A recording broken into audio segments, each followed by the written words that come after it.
So as you can probably tell from the title of this video, we've bought ourselves a crash damaged BMW M4. Now we thought we got a really good deal on this, but since we've picked it up, there's a few details that have got us a little bit worried. Let's jump in the GTR and I'll explain. So it seems that what we thought we were buying and what we actually got was two very different things. So what we thought we had bought and got a good deal on was an M4 that needed a bonnet, a bumper, a headlight, and maybe some stuff behind the grille. But what we actually found, how naive were we, is that this thing is leaking oil at a horrendous rate. It completely soaked the trailer that we picked the car up in. So number one, that's got us worried, of course, what's been damaged in the engine to the point where it's leaking oil so badly. And number two, what if a yard worker or a recovery worker or someone like that has tried to start it, not realising that it's got no oil in it? We're going to need your support on this one. Without further ado, let's go and see this M4.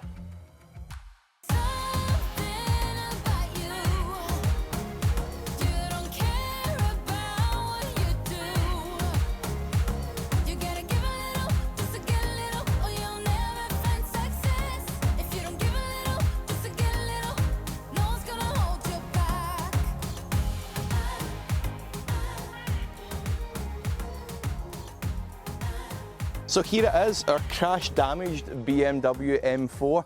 Now we'll get into what the damage is exactly once we get the car off this trailer, into the garage and take a look. We actually don't know the extent of the damage yet. But other than that, it's actually a really nice car. It's a 2017, it's got that really nice cream and black interior, and actually all the other panels on the car are pretty mint. Now, wish us luck, let's get this thing off the trailer, into the garage and see what the damage is. So I've just hooked the booster pack up to it and it seems to have some form of life. Doesn't even seem to be giving any error codes. Right now we're trying to figure out how to get the gearbox into neutral so that we can get it off the trailer. Obviously can't pull it in park. What's kind of interesting here is the car is pretty much as it was crashed, and by that I mean it's still got the owner's belongings in it, Ray-Ban case, and there's a note as well somewhere. There it is. He must have parked in someone's space and they haven't been very happy about it.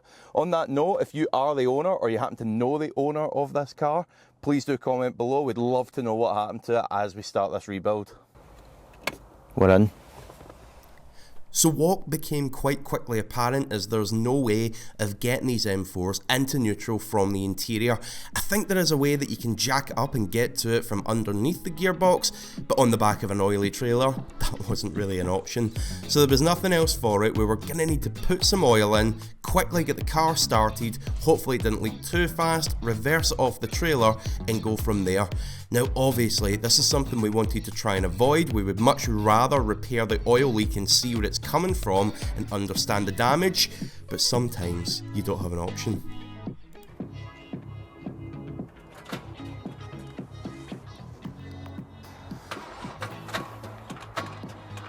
There's the battery.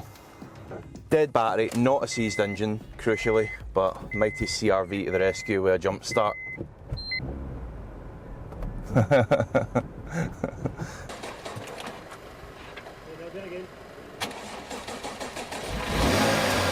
Yeah!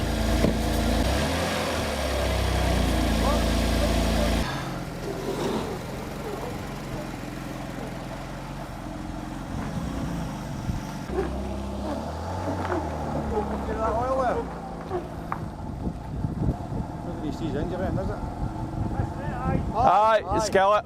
Yep. That runs good, man. It does run good. Where's it coming from? Runs really good. Looks like cooler kind of area. That oil? Aye. Oh, fuck. Aye, it came right back out. Can you get a bucket under that? Happy days. Aye. It sounds good, by the way. It sounds amazing. Look at the oil piston with it. Oh, first drive in the M4. Not quite under its own steam.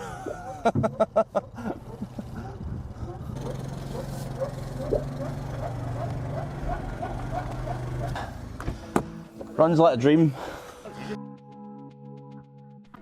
So finally, we could get this car onto a ramp, raise it up and start to understand what damage had taken place. Now right away we could see that lower oil cooler smashed to bits, absolutely soaked. Hopefully Hopefully that's the only place that's leaking oil, we'll find out soon enough. Now thankfully, as we started to go around the rest of the car with a fine tooth comb, things were looking pretty good. All the suspension components straight and true. We also went round it to look for any signs of previous accident damage, of which there was none. So it was time to drop that oil and get cracking with this teardown. I definitely think this headlight's seen better days. We should probably add one of them onto the shopping list.